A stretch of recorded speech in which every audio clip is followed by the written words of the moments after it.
untuk kita mulai, alangkah baiknya kita terlebih dahulu berdoa.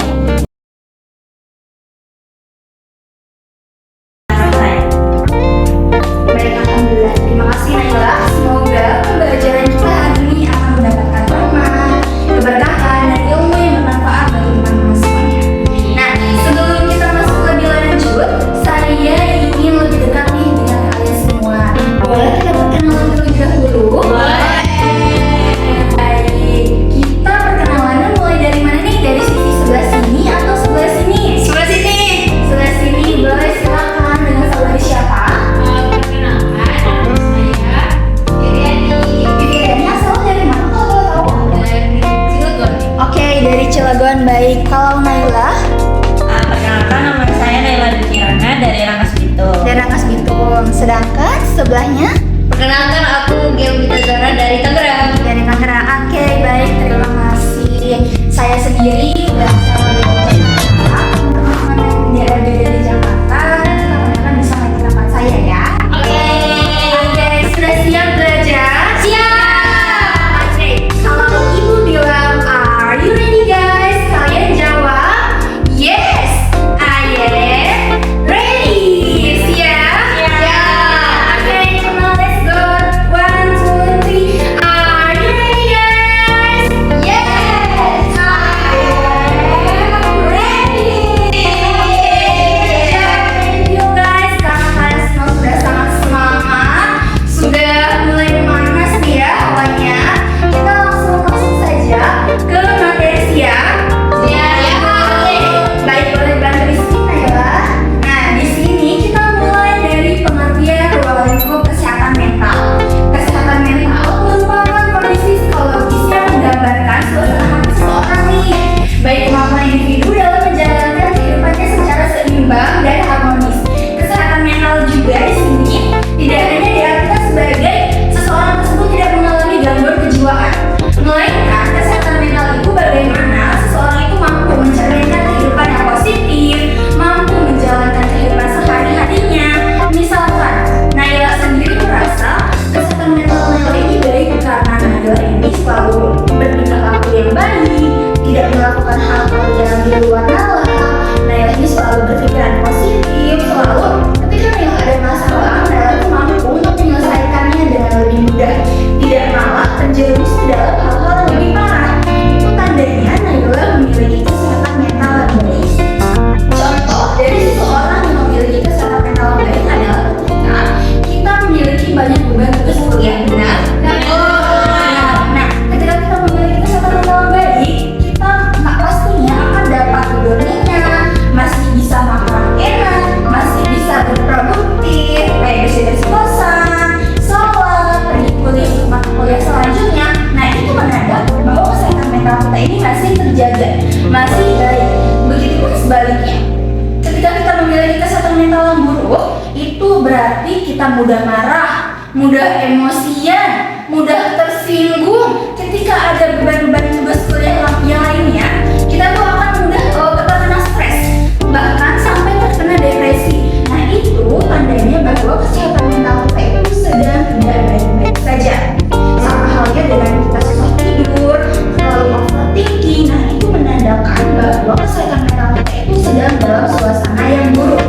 Tapi ketika kita memiliki kesehatan mental yang baik, maka kita akan mampu menjalankan kehidupan secara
semangat. La la la mental kuat, la la la mental sehat, sehatkan mental kita dari stres. La la la mental kuat, la la la mental sehat, sehatkan diri kita dari stres. Nah, seperti itu. Boleh ini sama-sama? Boleh. Perlu diulang atau mau kalian sendiri? Bareng-bareng. Oke, boleh ya. 1, 2, 3. Di sini senang, di sana senang, di mana-mana mentalku sehat. Di sini kuat, di sana kuat, mental sehat, diri kita semangat. La la la, mental sehat, la la la, mental kuat, sehatkan mental kita dan stres. La la la, mental sehat, la la la, mental kuat, kontrol mental kita dari stres. Sekali lagi boleh? Ibu minta yang lebih semangat, yang lebih kompak, boleh? Oke, sama-sama ya. 1, 2, 3. Di sini senang, di sana senang, di mana-mana mentalku sehat. Di sini kuat, di sana kuat, mental sehat, di kita semangat. La la la, mental sehat, la la la, mental kuat, sehatkan mental kita dari stres. La la la, mental sehat, la la la, mental kuat, kontrol mental kita dari stres. Nah, anak-anak, kita sudah bernyanyi tadi. Berarti kita harus mampu untuk melakukan apa nih? Untuk mengontrol kesehatan mental kita, mengontrol emosi kita. Ketika kita mampu untuk melakukannya, maka kita sudah mencerminkan salah satu orang yang memiliki kesehatan mental yang baik, yang sehat, yang kuat. Baik, pintar sekali. Nah, selanjutnya yaitu ada apa nih selanjutnya ya? Nah, selanjutnya ada aspek-aspek kesehatan mental. Yang pertama yaitu ada aspek emosional. Emosional itu apa sih? Emosional itu perasaan, rasa marah, sedih, bahagia, kecewa, takut. Nah, itu semua termasuk ke dalam perasaan emosional, benar. Nah, ketika seseorang mampu untuk mengelola emosinya, ini masuk ke dalam aspek emosional. Aspek emosional ini adalah bagaimana cara kita, kemampuan kita dalam mengelola emosi kita. Tidak mudah marah, tidak mudah tersinggung, tidak mudah merasa tersingkirkan oleh orang lain. Kita harus mampu dalam mengelola emosional kita. Misalnya, ketika ada orang yang berbicara buruk tentang Naila, tapi Naila di sini memiliki kesehatan mental yang baik. Apakah Naila akan sholat? Apa yang akan Naila lakukan ketika mendengar hal-hal buruk? Yang mungkin akan terus kalau emangnya kan itu aku yang begitu ya aku biasa aja. Oke, biasa aja. Mungkin bisa juga Naila tuh mengklarifikasikan ya kalau Naila ini tidak seperti yang dibicarakan. Nah, itu tanda bahwa Naila memiliki kesehatan mental yang baik. Adapun aspek dari psikologisnya, psikologi itu apa sih teman-teman? Cara berpikir. Cara berpikir. Nah, psikologis kita ini adalah tubuh kita, fisik kita, mental kita ini masuk dalam psikologis. Cara berpikir seperti ini. Ketika kita memiliki psikologis yang baik, maka harus seperti Naila. Selain tidak mudah tersinggung, kita juga mampu untuk bersosialisasi dengan orang lain. Karena kita memiliki kesehatan mental yang baik, kita akan selalu ceria, akan selalu berpikiran positif, tidak akan pernah berpikiran negatif tentang orang lain, apalagi tentang diri kita sendiri. Adapun aspek sosial di sini itu seperti lingkungan di sekitar kita.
tahajud. Amin. Apa yang Vivi rasakan?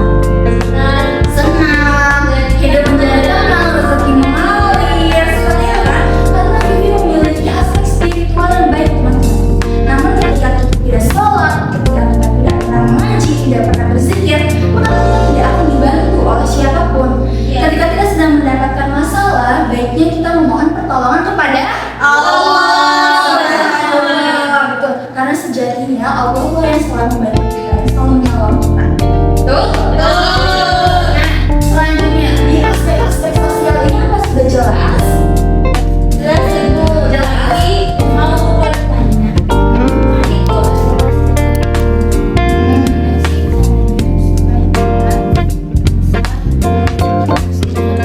Oh, biar dia yang baik. betul. Nah, untuk menjadi seseorang dengan tingkat temperamen yang rendah, Vivi harus mampu mengelola emosional Vivi karena terkadang kita bisa meledak-ledak kepada seseorang itu dikarenakan kondisi kitanya yang sedang merasa ada beban, entah itu beban yang disadari ataupun yang tidak disadari. Misalnya Vivi ini lagi capek dengan tugas kuliah, tiba-tiba Nailani suka membahas hal-hal yang tidak mengenakan, jadi kan otomatis Vivi suka meledak-ledak. Vivi jadi apaan sih kamu Nay? Gitu, kamu tuh ganggu aku gitu. Padahal Vivi itu tidak sadar sebenarnya kalau Vivi membentak Naila. Nah, dikarenakan Vivi ini sedang ada beban-beban, entah itu Vivi sadar atau tidak disadari. Untuk menghilangkan perasaan tersebut, Vivi harus refleksikan diri. Vivi harus merenung, sebenarnya aku ini apa ya tadi meledak-ledak bicara sama Naila. Sebenarnya aku nih ada pikiran apa ya? Kalau Vivi suka journaling, suka menulis-nulis karya Vivi, coba Vivi cek-cek lagi. Apa nih kira-kira yang terlewatkan? Apakah Vivi lupa mengerjakan tugas sehingga itu membuat menjadi beban pikiran Vivi nih? Jadi Vivi mudah emosional. Ketika itu beneran belum di checklist, belum dilaksanakan oleh Vivi, mungkin bisa jadi salah satu penyebab kurangnya emosional pada Vivi. Jadi Vivi mudah marah, mudah sedih seperti itu. Jadi kita harus meng-cross check diri kita sendiri. Apa sih yang salah pada diri kita seperti itu? Oke, baik, nanti lanjut. Ayo. Tapi berarti kalau orang yang lagi emosional berarti harus disendiriin dulu. Betul. Baiknya ketika kita sedang berhadapan dengan orang yang marah atau sedih gitu, kita harus memvalidasi dulu perasaan dia. Jadi sudah, biarkan dia marah dulu, biarkan dia sedih dulu, biar dia itu merasakan aku sebenarnya lagi kenapa sih, aku sebenarnya lagi ada masalah apa sih. Kalau orang tersebut lagi marah atau lagi sedih, terus tiba-tiba kita nanya, kamu kenapa? Apa kita tidak makin marah? Iya kan? Bisa jadi kita akan langsung marah, akan meledak-ledak, malah apaan sih kamu tuh ganggu aku gitu kan. Nah, jadi kita harus memvalidasi dulu perasaan orang tersebut, biarkan orang tersebut marah dengan kondisinya, biarkan dia menangis dengan kondisinya sampai seorang tersebut merasa lega. Nanti ketika seseorang tersebut sudah selesai dengan emosinya, dia pasti, oh ya aku tuh tadi lagi capek aja, makanya aku diem, aku marah, aku marah. Oh iya aku tuh tadi capek sama Naila karena Naila nih nggak bantu tugas kelompok tuh, tapi ketika sudah tugasnya sudah selesai aku udah marah lagi kok seperti itu. Jadi ketika ada seseorang yang sedang marah atau menangis, kita mendampingi, tapi kita bisa sampai dia sendiri yang masuk. Ibu berarti baiknya orang yang maksudnya kan ada yang bilang mana ada yang saya terima, ada yang meledak-ledak. Nah itu better mana? Maksudnya lebih baik kita harus keluar emosi kita juga berarti berubah. Oh, atau tidak perlu harus meledak-ledak. Iya, ya, baik. Sebenarnya kita tidak, menurut saya sendiri, kita ini tidak bisa menentukan baiknya yang mana. Baiknya yang meledak-ledak atau yang diem, karena kondisi seseorang kan tidak bisa ditebak-tebak ya teman-teman ya. Ada yang mungkin kepribadiannya diam, ada yang mungkin dia kalau marah lebih suka mengekspresikannya dengan yang meledak-ledak gitu. Jadi ketika kita bertemu dengan dua orang yang seperti itu, kita harus bisa menyesuaikan nih. Kamu bisa lihat, oh dia ini tipe orang yang kalau lagi marah atau kalau lagi capek diem. Oh si B ini tipe orang yang kalau lagi marah atau yang kalau lagi capek dia meledak-ledak emosinya gitu. Jadi kita harus bisa menyesuaikan, harus bisa menyeimbangkan gitu. Tapi ada baiknya ketika kita sedang marah, kita harusnya introspeksi diri. Bukan berarti kita memberikan silent treatment kepada orang tersebut. Kita diam, itu kita introspeksi diri. Sebenarnya aku ini lagi kenapa sih, kok bisa sih aku kesel sama Vivi gitu. Kok bisa sih aku ini marah gitu. Bukan malah mendiamkan selama berhari-hari tidak ngobrol, tidak seperti itu. Kita boleh diam, kita boleh mendiamkan orang tersebut, tapi kita harus sambil mikir, kita ini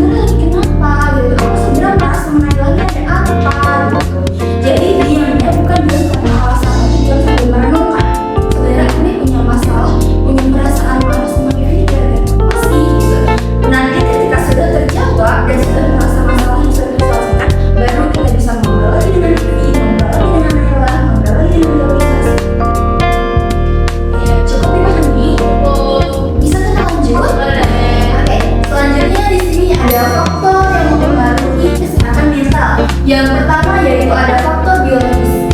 Kaget nggak kalian ketika tahu kalau faktor biologis itu mempengaruhi kesehatan mental kita?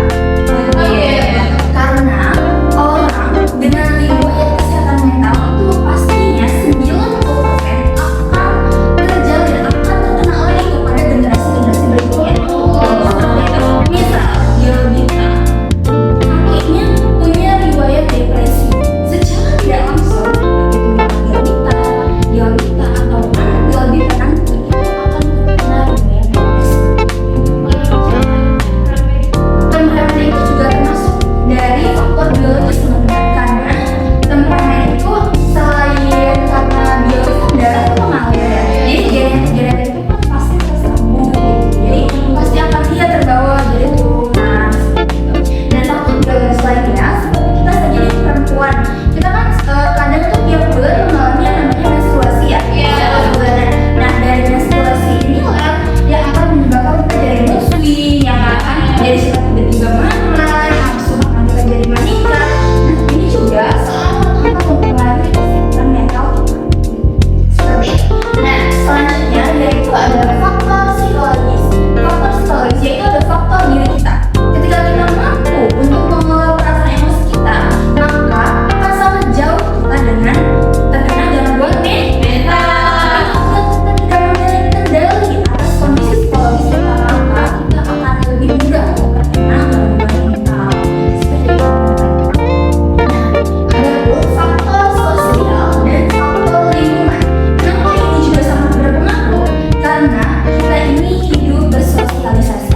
Kita ini hidup dengan banyak orang. Di lingkungan kita ini ada banyak sekali. Contohnya saja dengan kelas seperti ini. Di lingkungan kelas, Naila hidup berdampingan dengan Vivi dan dengan Yolita. Itu menjadi ruang lingkup Naila. Ketika mereka berdua ini memiliki kondisi atau memiliki perilaku-perilaku yang tidak baik, maka itu akan sangat mempengaruhi Naila juga. Maka secara tidak langsung Naila pun akan ikut terpengaruh dengan kondisi yang buruk, dengan sikap-sikap yang buruk. Misalnya saja Vivi ini malas kuliah, Yolita ini malas sekolah. Secara tidak langsung Naila yang tadinya rajin kuliah, Naila yang tadinya rajin sholat, si Nanti lagi nggak kuliah nih, nggak kuliah satu hari doang. Secara tidak sadar, sehari Naila akan kebanyakan. Naila akan terus menerus seperti itu, akan memunculkan rasa puas. Pun dengan ketika Naila beribadah, misalnya si Yolita yang waktu azan dia masih main handphone. Nah Naila yang biasanya dengar azan langsung ambil wudhu, ketika Yolita masih buka kaki masih main handphone, yalah nanti aja. Orang Yolita juga masih scroll TikTok, juga dia scroll TikTok 5 menit lagi sampai waktu habis. Itu sedikit demi sedikit akan mempengaruhi kehidupan Naila, kehidupan sosial Naila. Tapi ketika Naila bersosialisasi, berada di lingkungan yang positif, Naila pun akan ikut terbawa. Vivi rajin kuliah, Naila tadinya malas, kuliah Vivi ada rajin, malu aku sama Vivi gitu. Nanti Vivi bilang lagi ke mama aku kalau aku sering bolos. Sama hal dengan sholat. Ketika Yolita dengar azan sholat, Naila yang tadinya malas sholat, malu sama Yolita dia dalam sholat, masa aku nggak sholat. Hal yang pertama harus sadari adalah rasa malu dan rasa terpaksa. Ketika kita sudah malu, maka kita akan terpaksa menjalankannya. Dan ketika kedua ini sudah tersambung, sudah terjalankan dengan baik, maka itu akan menjadi suatu kebiasaan yang baik. Seperti itu.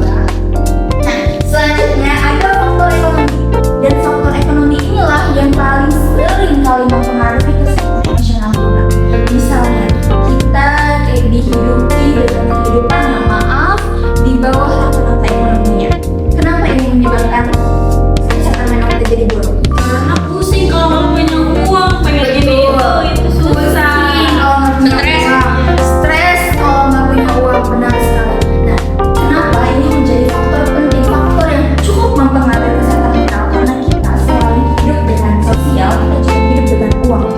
Kita membutuhkan uang dalam kehidupan sehari-hari untuk biaya pendidikan, untuk biaya kebutuhan sehari-hari, makan, sandang, pangan, papan. Itu kan pasti membutuhkan ekonomi. Tapi ketika itu semua tidak tercukupi, maka kesehatan mental kita itu akan ikut terbebani. Kita yang masih sekolah, yang masih kuliah terbebani dengan kehidupan ekonomi keluarga kita. Nah maka itu kita akan menjadi salah satu orang dengan gangguan mental. Maka dari itu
juga dalam bidang pendidikan dan kesehatan. Kenapa ini penting? Karena ketika nantinya kita ingin menjadi tenaga pengajar seperti saya saat ini menjadi seorang guru, tentunya saya harus memiliki kesehatan mental yang baik untuk memberikan pelajaran, pemahaman kepada para siswa dan siswi saya dalam pentingnya menjaga kesehatan mental. Dan disclaimer, perlu teman-teman ketahui bahwa menjaga kesehatan mental sama pentingnya dengan kita menjaga kesehatan fisik kita, teman-teman. Boleh di-skip, Nila? Oke, selanjutnya yang ini ada sasaran utama dari kesehatan mental. Nah, kenapa sasaran utamanya untuk mengurangi stres? Ada yang tahu kenapa? Karena stres itu biasanya dari sekitar Baik, karena stres ini biasanya menjadi hal utama, menjadi patokan utama dalam kesehatan mental. Nah, ketika kita sudah bisa mempelajari semuanya, maka kita akan mampu untuk meminimalisir rasa stres kita akan bisa hidup lebih produktif, mengerjakan mana-mana yang perlu dikerjakan terlebih dahulu, sehingga itu akan mengurangi rasa stres kita.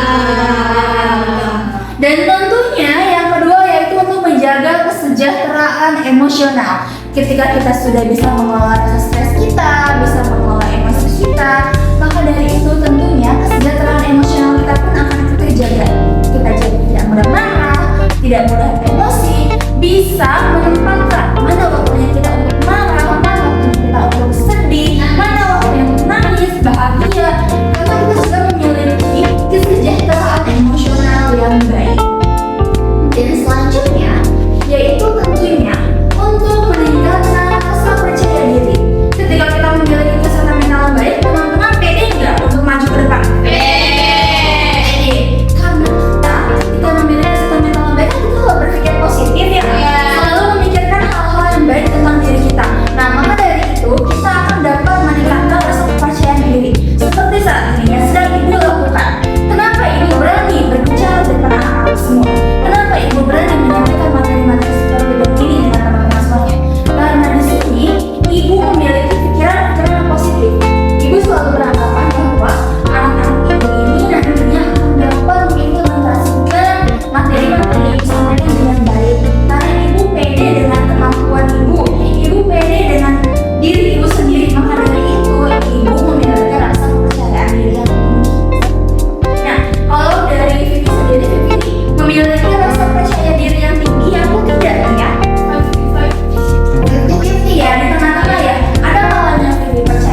sudah percaya diri, kita sudah tidak stres, kesejahteraan emosional kita bagus, kita juga pede nih dengan percaya diri kita, maka kita mampu untuk meningkatkan koneksi sosial kita. Ketika kita bagus dalam presentasi, dosen melihat, wah anak ini bagus ya presentasinya, anak ini bisa ya penguasaan materinya, anak ini pede, bisa nih saya ambil untuk menjadi pengajar di seminar, untuk menjadi moderator. Nah itu salah satu poin plus ketika kita memiliki kesehatan mental yang baik. Boleh dilanjut, Ella? Oke. Selanjutnya yaitu ada pihak-pihak yang terlibat dalam kesehatan mental. Yang pertama ada psikolog. Tahu nggak psikolog itu apa? Tahu Apa Naila? Psikolog itu yang suka ngituin orang yang gangguan jiwa. oke, yang menangani seseorang dengan gangguan atau kelainan iya sama saja. Nah, perbedaan antara psikolog dan psikiater, kalau psikolog ini tidak memberikan resep-resep obat. Namun psikiater itu ketika kita sudah memiliki gangguan yang parah sehingga harus membutuhkan obat. Nah, maka dari itu kita perginya ke psikiater. Dan psikiater juga ini sama halnya dengan dokter. Dia tidak sembarangan dan dia pun melakukan sertifikasi kedokteran seperti itu. Nah, karena kalau psikolog ini kan kita hanya bercerita ya, dan psikolog ini memberikan masukan-masukan, pendapat-pendapat. Nah, kalau psikiater ketika kita sudah mengeluarkan unek-unek kita nih, sudah mengeluarkan masalah-masalah kita, maka psikiater bisa melihat, oh anak ini membutuhkan obat, kayak obat penenang atau obat tidur dan yang lainnya. Maka dari itu kita tidak boleh sembarangan minum obat antidepresi atau apapun itu ya di luar sana selain yang diresepkan oleh psikiater. Dan yang ketiga ada terapis atau konselor. Nah, konselor ini apa sih? Ada nggak sih yang tahu teman-teman? Aku tahunya konselor sebaya. Konselor sebaya. Nah, baik teman-teman. Jadi konselor itu ada banyak sekali jenis. Ada konselor sebaya, ada konselor profesional dan lain sebagainya. Kalau untuk menangani kesehatan mental, baiknya kita melakukan ke konselor profesional karena penting bagi kita untuk melihat nih legalitas dari seorang konselor tersebut. Apakah seorang konselor tersebut sudah tersertifikasi atau belum? Nah, kalau tadi psikolog itu untuk berbagi cerita, untuk memberikan masukan-masukan lain, psikiater ini untuk memberikan resep-resep obat, kalau konselor di sini hanya mengarahkan karena tidak sebenarnya membenarkan masalah-masalah yang ada dalam diri kita. Dan selanjutnya yaitu ada pekerja sosial dan guru ataupun tenaga pendidik. Kenapa pihak-pihak ini terlibat? Ada yang tahu kenapa guru ini terlibat dalam menangani kesehatan mental? Karena kalau misalkan di sekolah ada siswanya yang cenderung jadi suka marah-marah, misalkan disegel temennya sedikit langsung Emosi, marah. dia marah. Itu kan pasti jadi pertanyaan jawaban itu juga. Setuju sekali. Nah, sebagai tenaga pendidik pastinya memerlukan pengetahuan umum, pengetahuan khusus tentang kesehatan mental sendiri itu seperti apa. Biar kita nih tahu anak-anak kita ini tipe yang seperti apa mentalnya, apakah dia memiliki kesehatan mental baik atau memiliki kesehatan mental yang kurang baik. Nah, adapun komunitas atau kelompok pendukung serta keluarga dan teman. Keluarga dan teman ini merupakan pihak-pihak yang terlibat yang sangat penting karena kita ini hidup dalam lingkungan keluarga ya kan? Iya. Hidup dalam ruang lingkup teman. Maka dari itu kesehatan mental kita juga akan terkait dengan kondisi kesehatan mental keluarga kita, teman-teman kita. Ketika kita sudah memiliki lingkungan keluarga yang harmonis, yang baik, maka kesehatan mental kita juga akan ikut terjaga di dalamnya. Sama halnya dengan kita berteman. Kita pastinya mau berteman dengan orang-orang yang baik ya kan? Iya. Orang yang positif. Iya. Betul sekali. Karena demi menjaga kesehatan mental kita, maka dari itu kita harus mencari teman yang positif, yang mentalnya juga baik. Bukan berarti kita nggak mau berteman dengan orang-orang yang memiliki gangguan mental. Kita berteman, tapi jangan sampai kita juga terbawa mental kita jadi buruk gitu. Kalau bisa malah teman kita yang memiliki gangguan mental tersebut perlahan-lahan mulai membaik keadaan mentalnya, mulai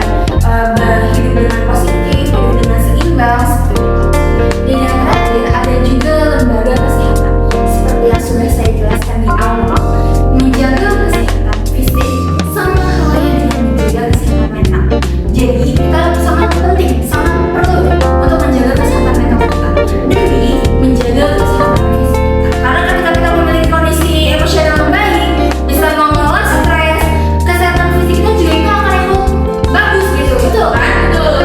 Kalau misalkan kita kurang tidur, kita stres, banyak pikiran, depresi, pasti fisik kita juga akan ikut buruk ya. Akan mudah lelah, capek, pusing, vertigo dan lain sebagainya. Sampai sini jelas? Boleh kita lanjut ya? Nah, selanjutnya ada konsep yang salah mengenai kesehatan mental. Pemahaman masyarakat tentang kesehatan mental ini umumnya masih terbatas. Masih seringkali dikaitkan dengan stigma-stigma negatif terhadap kesehatan mental. Kesehatan mental kerap juga dianggap sebagai hal yang tabu untuk dibicarakan. Bahkan ini dipandang sebagai aib bagi penderitanya. Masalah kesehatan mental bukanlah persoalan yang serius dan tidak memerlukan penanganan yang khusus. Ini adalah stigma yang salah. Kesehatan mental adalah hal yang penting yang perlu diperhatikan oleh kita semua. Menjaga kesehatan mental sama halnya dengan kita menjaga kondisi fisik kita. Pada zaman prasejarah atau prailmiah, kesehatan mental ini seringkali dianggap hal-hal yang gaib, ya kan? Betul. Karena kenapa Naila? Kenapa pada zaman dahulu itu sering dianggap aib? Gaib atau aib? Mungkin waktu dulu kan belum ada penanganan medis yang terlalu modern seperti sekarang, jadinya nama itu orang ini Ya orang gila gitu. atau kesurupan. Karena betul sekali Nara, terima kasih. Karena pada zaman dahulu kala, gangguan mental ini kerap diartikan sebagai hal-hal yang mistis, entah itu kerasukan atau orang tersebut diganggu oleh nenek moyang, diganggu oleh roh nenek moyang karena tidak menjalankan ritual-ritual adat. Maka dari itu, orang yang memiliki gangguan mental kerap sekali dikurung, diasingkan ke dalam hutan karena mereka semua belum memiliki pengetahuan umum tentang gangguan kesehatan mental seperti itu. Nah, iya kasihan sekali. Jadi bukannya dibantu, bukannya diberi pertolongan, diberi penguatan, malah diasingkan, malah jadi bukan disembuhin kan, kalau begitu malah makin iya, parah. makin terbebani orang yang memiliki gangguan mental tersebut malah dia merasa kenapa nih saya diasingkan, apa yang aneh dengan saya. Nah, dari perilaku tersebut orang tersebut malah akan makin memberontak, makin marah, yang malah itu akan makin memperburuk kesehatan mentalnya.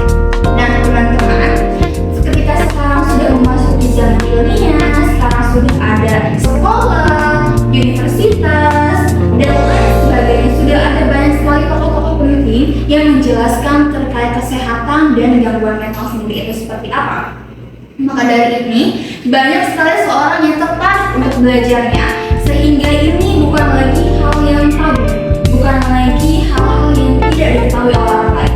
Baik dari kita pun yang sudah mengetahui untuk penanganan khusus yang perlu diberikan untuk seseorang yang mengalami gangguan mental.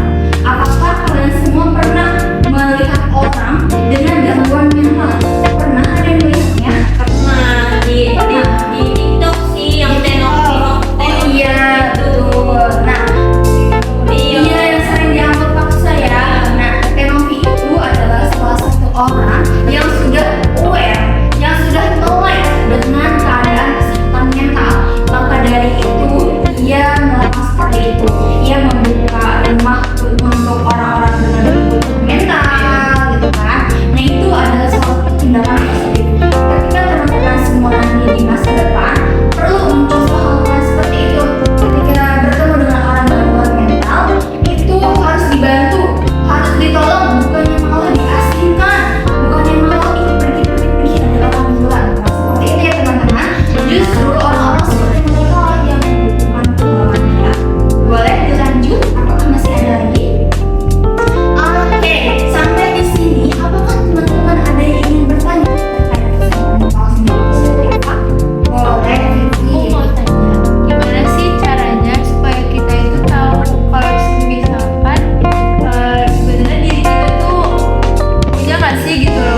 kesehatan mental gitu, atau apa ya, kayak ibaratnya kita tahu lah misalkan kita tuh punya gangguan kesehatan mental kah, atau kita tuh punya kesehatan mental yang baik untuk diri kita sendiri.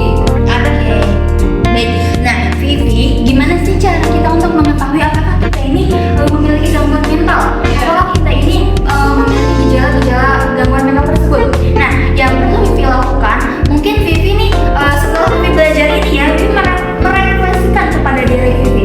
Aku nih sebenarnya kalau lagi stres kayak gimana sih? Aku nih kalau lagi stres, apakah aku masih doyan makan? Apakah jam tidur aku masih terjaga selama 8 atau 7 jam? Apakah aku masih bisa berperilaku baik kepada orang-orang di sekitar aku? Vivi lihat dulu dari sisi kecil seperti itu. Ketika Vivi, oh aku masih enak makan, aku masih enak tidur, aku masih baik-baik aja kok, di lingkungan aku tidak pernah tiba-tiba marah, tidak pernah tiba-tiba nangis. Oh berarti kondisi mental aku sekarang masih aman. Tapi ketika Vivi mendapatkan ujian kecil misalnya, aduh Vivi ini habis kehilangan uang, habis ditipu pinjol misalnya, terus Vivi ini dengan masalah seperti itu Vivi langsung depresi, langsung mengurung diri, tidak mau bersosialisasi, tidak mau makan, bahkan tidak tidur. Nah inilah yang perlu diwaspadai ketika kondisi tersebut terjadi secara berulang-ulang sampai mengganggu kehidupan kuliah Vivi, kehidupan sehari-hari Vivi. Maka ini perlu dipertanyakan, aduh aku memiliki gangguan mental atau tidak? Tapi penting untuk Vivi untuk tidak mendiagnosis diri Vivi sendiri gitu. Ketika Vivi merasa ada yang janggal nih dengan diri Vivi, sebaiknya apa yang Vivi lakukan? Pergi ke psikolog. Betul, pergi ke psikolog atau ke psikiater. Namun ketika jauh dari rumah Vivi bisa melakukan proses konseling. Karena untuk saat ini ada banyak sekali konselor yang melakukannya secara online. Mungkin Vivi sering di Instagram ataupun di platform media sosial lainnya. Vivi perlu melakukan sesi konseling online dulu nih, mungkin dengan harga yang lebih terjangkau. Vivi melakukan melakukan pembicaraan dengan konselor Vivi. Apakah Vivi ceritakan dulu nih, apakah Vivi nih gejala-gejala Vivi nih, apakah aku memiliki gangguan mental atau tidak gitu. Ketika sudah mendengar saran-saran dari konselor Vivi dan Vivi sudah lakukan tetapi tidak memberikan reaksi apapun, Vivi berkonsultasi lagi dengan konselor Vivi dan malah menunjukkan kondisi yang makin parah. Nah mungkin konselor Vivi nanti akan menguji Vivi, akan mengajukan Vivi untuk ke psikolog, dan ataupun lebih parah lagi bisa ke psikiater. Jadi Vivi lakukan hal kecil dulu. Apakah Vivi ini mampu untuk mengelola stres Vivi, mengelola emosional Vivi gitu. Ketika Vivi sudah tidak mampu untuk melakukannya atau malah kondisi tersebut makin memperburuk, mengganggu masalah Vivi, Vivi berkonsultasi dengan hal lebih profesional. Penting juga untuk tidak mendiagnosis diri Vivi. Berarti emang kalau cuma udah merasa Janggal. kan harus ke konselor dulu. Betul. Jadi kalau misalkan nggak ada perubahan seperti baru kita perlu Ke ranah yang jauh lebih profesional lagi di atas, yang itu psikolog atau psikiater. Tapi kalau misalkan kecepatan sosial itu atau apa ya? Oke, untuk anxiety disorder itu atau kecemasan sosial itu bisa saja dianggap sebagai gangguan kesehatan mental, karena kan kita ini hidup bersosialisasi ya Bu ya. Ketika kita takut untuk bersosialisasi, kita takut untuk berhadapan dengan banyak orang, itu kan akan mengganggu aktivitas kita. Yang mana dalam gangguan mental sendiri, ketika kita terganggu dengan kesehatan mental kita, itu sudah dinamakan dengan gangguan atau gejala dari kesehatan mental yang tidak baik seperti itu. Oh, berarti emang kalau gangguan kecemasan itu maksudnya sama aja kayak gangguan mental yang lain ya, perlu. Iya, perlu penanganan, perlu konseling gitu. Kalaupun Vivi takut nih untuk berbicara ke konseling profesional karena takut bayar, Vivi bisa nih melakukan tadi Vivi sudah sebutkan konselor sebaya.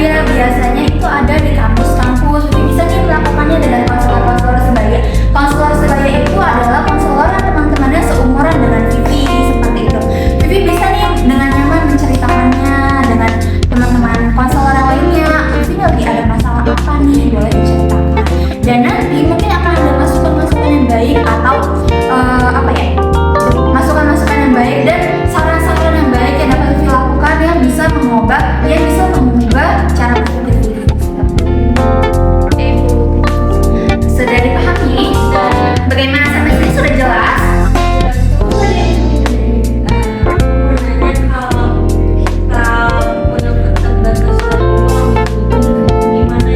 Oke, ketika kita membicarakan terkait keterbatasan ruang, itu masuk yang tadi ada ekonomi. Nah, kenapa ini bisa mempengaruhi kondisi psikologis kita? Karena ketika Naila terhubungan dengan kondisi ruangan Naila, Naila nih, aduh, aku nih bulan ini belum dikasih uang sama mamaku, aku nggak mau makan aku kayaknya kuliahnya jalan kaki aja deh. Ketika Naila sudah makan, bagaimana bisa Naila ke kampus jalan kaki dengan jarak yang cukup jauh? Nah, maka dari itu, selain itu akan mempengaruhi kesehatan fisik kita, itu juga akan mempengaruhi kesehatan mental kita. Jadi kita tuh dari kampus tidak fokus. Yang dipikiran kita tuh, aduh, aku hari ini makannya gimana ya? Aku nggak punya uang. Kalau aku beli ini cukup nggak ya? Nah, itu kan akan terganggu. Kehidupan Naila akan terganggu. Naila akan memikirkan keadaan adik Naila. Duh, adik aku gimana ya bayaran sekolahnya? Sedangkan aku bulan depan harus bayaran kuliah.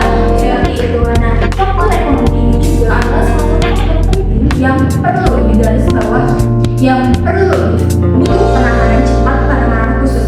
Karena tidak banyak ya orang yang terkena gangguan mental dikarenakan faktor ekonomi ini. Seperti itu, Naila. Ada lagi?